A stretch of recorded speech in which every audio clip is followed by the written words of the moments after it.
Slot out? Rumour mill or the end of an era at Liverpool? Arsenal are signing Newcastle's star, but who's making way? Vinicius to the Premier League. And the club he's chosen? London? Manchester? No. You've got 3 guesses. And United? United are offloading Ugarte. Another expensive flop swept under the carpet or a necessary clear-out? All this and much more in today's episode. Let's try and get to 300 likes on this video, and we'll be back tomorrow with more transfer madness. Drop a like and let's dive straight in.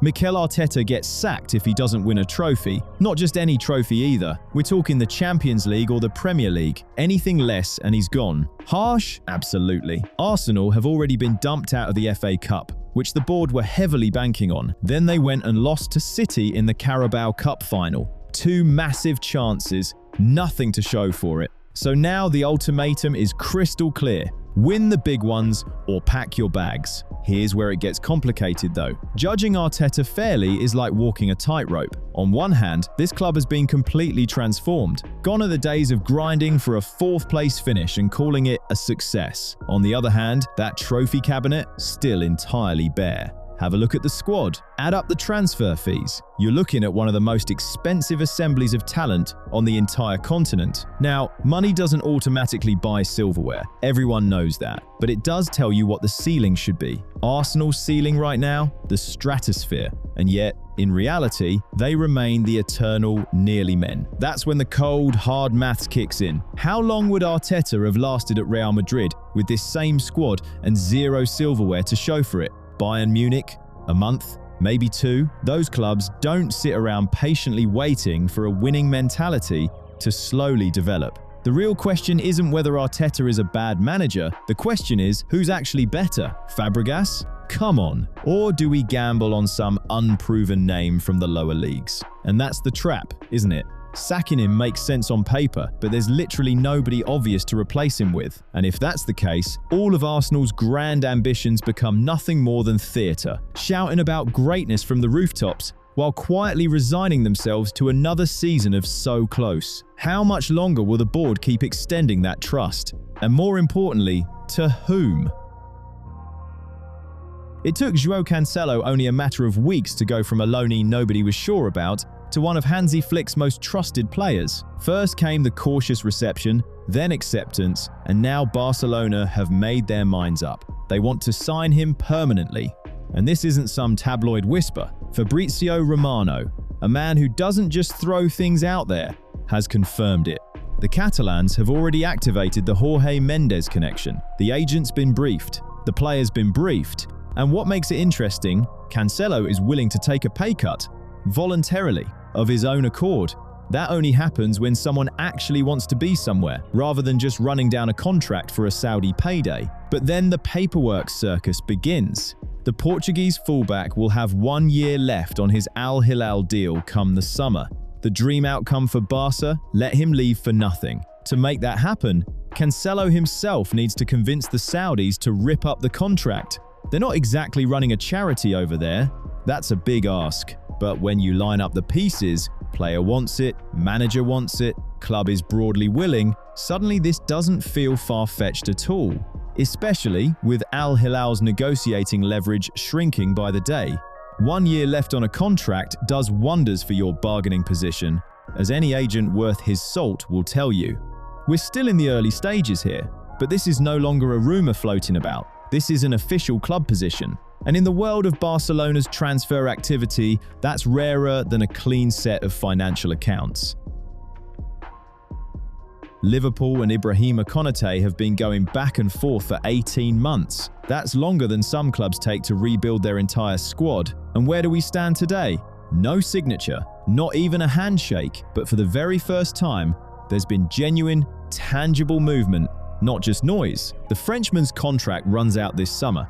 Real Madrid, PSG, and Bayern Munich are all circling, ready to pounce and take a world-class centre-back without paying a penny. For Liverpool, that would be a second gut punch in quick succession. Trent's already walked out the door for free. Salah is being let go early. Losing Konate on top of that wouldn't just be unfortunate, it would look like a complete structural failure. Then the details started to emerge. L'Équipe are reporting that the two parties have never been closer to an agreement. Yes, Konate turned down the first offer, felt it was frankly insulting. Talks stalled. Then they resumed. Why? The World Cup is coming. He's 26, right in his prime. He wants clarity before the tournament, not to be left dangling until the final hours of the transfer window. This season has been inconsistent. Granted, Van Dijk isn't the immovable force he once was, but letting Konate walk right now, when the market for centre-backs has gone completely mental in terms of fees, that would be nothing short of madness. A few clubs are still hoping to swoop in, but the player himself wants to stay. The only question now is whether Liverpool can get over the line without tripping over their own feet right at the end. Real Madrid seem to have entirely forgotten how to hand out contract extensions. Either that, or they've decided Vinicius Jr. simply isn't worth Mbappe money. According to Team Talk, the Brazilian is being actively offered around the Premier League this summer. And we're not talking about one or two clubs. Liverpool, Arsenal, City, United, Chelsea, the lot. Agents are dangling the line, even if Vinicius himself hasn't exactly been demanding a move. Here's the irony of it all. Talks with Real have hit a brick wall. Madrid won't budge on their offer. Vinicius wants north of £500,000 a week, and that's before you even start talking about bonuses. Real's logic? Simple. If we can't sort this now, we sell in the summer. Because the alternative, watching him leave for nothing in 12 months, is a horror story they've no intention of repeating after the Mbappe saga. But who in England can actually afford that kind of wage structure without blowing the whole thing up? Arsenal and Liverpool? I'm not convinced. Arsenal need to strengthen the left side. Liverpool need to fill the void left by Salah. But $500,000 a week doesn't just strain a wage bill, it obliterates it entirely. And then there's the Saudi Pro League, sitting quietly in the corner with a very large check and a very big smile. They've already painted Vinicius a rather attractive picture, and crucially, he hasn't said no. He hasn't said no to anyone. He's in full silent mode right now, and I'll tell you who else is in silent mode. My regulars watching on smart TVs. I can see you in the analytics, sitting there on those massive screens, watching every single video, not touching the like button. I get it. Hunting for the thumbs up in the YouTube app on your telly is a harder challenge than negotiating with Florentino Perez. But let's show Vinicius what real loyalty looks like. Unlike his agents, I'm not asking for a bonus, just reach for the remote and show some love. So this is where we've landed. Classic transfer deadlock. The player doesn't want to leave. The agents are shopping him around anyway. The club refuses to pay up. The result? An auction that never needed to happen. Over to you. How many Premier League clubs can realistically hand Vinicius $500,000 a week without the whole thing collapsing? Manuel Ugarte has spent this season as one of the most expensive passengers in football. Manchester United have had their fill of the experiment, a pure destroyer who turns into a piece of furniture the moment the ball is at his feet. The club are ready to move him on. There's no shortage of potential destinations. Spurs under De Zerbi, Newcastle, a handful of Italian sides. Then Team Talk weigh in. And the name at the top of the list isn't in England at all. It's Galatasaray. The Turkish giants came within touching distance of a deal in January, but United knocked it back, saying they hadn't found a suitable replacement yet. When the window opens, that excuse disappears. Carrick's club have climbed to third, and rebuilding the engine room has become their most pressing priority.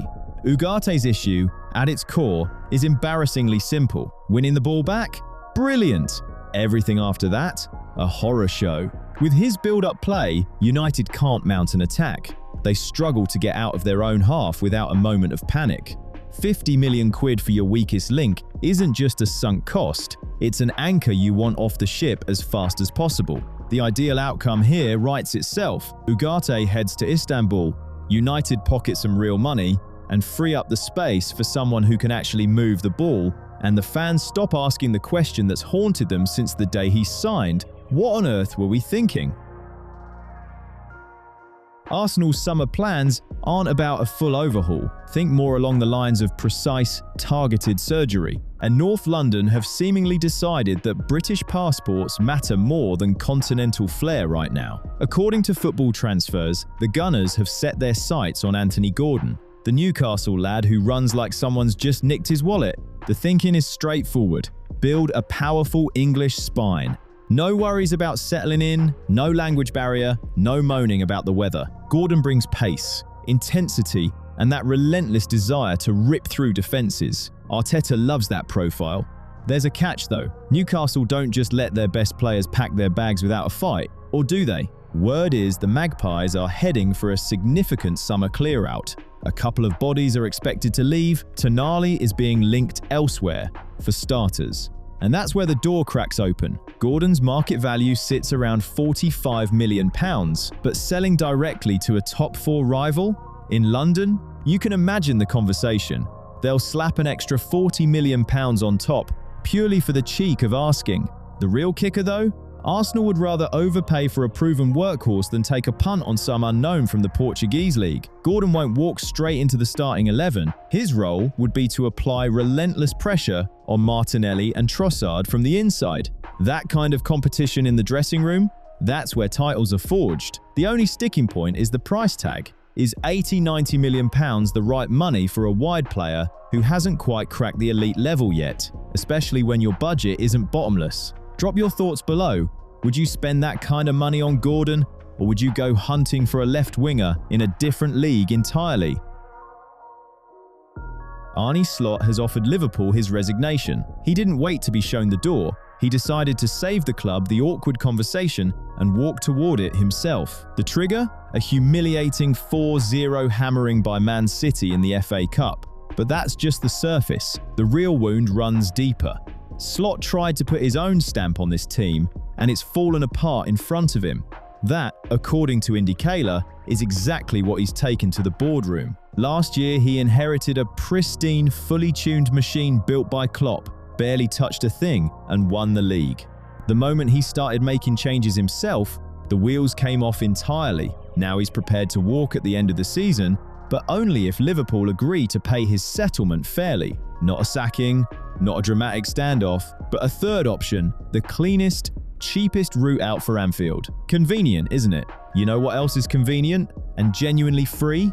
Subscribing to this channel. Seriously, half of you are watching these videos on a regular basis and still playing it coy. Hit the button. Unlike Slot, I'm not requesting a multi-million-pound compensation package for the privilege. In the meantime, the sources are falling over themselves to contradict each other. Some are screaming that Slot has the board's full backing until 2027. Others are saying the order's already been written. But his offer changes the entire dynamic. It's far easier for the club to pay a settlement for a mutually agreed departure than to push someone out through the back door and face the fallout. And lurking in the background? Xabi Alonso. The very man who has recently moved on from Real Madrid after a dressing room breakdown at Liverpool that barely registers as a footnote. Alonso is a genuine icon on Merseyside, and his work at Bayer Leverkusen was so remarkable that one fallout with a group of players feels like a minor footnote by comparison. The whole thing is almost poetic in the darkest way. Slot couldn't make his own vision work. Alonso couldn't hold someone else's empire together. And yet it's Alonso being talked about as the savior. Football, sometimes, makes absolutely no sense whatsoever. Dani Olmo came back to Barcelona nearly 2 years ago, and the question of whether it's been a success or a disaster is still hanging in the air, totally unresolved. The talent? Undeniable. The injuries? Even more undeniable. His body is starting to resemble a priceless piece of porcelain in a busy dressing room. Stunning to look at, terrifying to rely on, and that fragility has been enough to fuel a fresh wave of transfer chatter. Enter, according to Diario Sport, the Saudis. Al Qadsiya, the club that has already recruited the likes of Nacho and Kun, came in with a proper, concrete proposal. €60 million to Barcelona, and a deal worth €40 million for Olmo himself. 4 years, nearly €10 million net per season. Olmo said no. He's already turned his back on interest from England and France. Now, he's doing the same to the oil money paradise. He wants to stay in Catalonia and become a true focal point under Flick. The intention is clear, but at some stage, you have to ask the question, how long can you keep believing in that vision when your ambitions spend more time on the treatment table than on the pitch? Barcelona are clinging to a player who disappears from the fold every couple of months, and Al-Qadsiya walk away with nothing for what feels like the fourth time. So who's the bigger romantic here? The bloke turning down 40 million euros out of sheer loyalty, or the club still unable to decide whether he's their greatest asset or their longest running headache?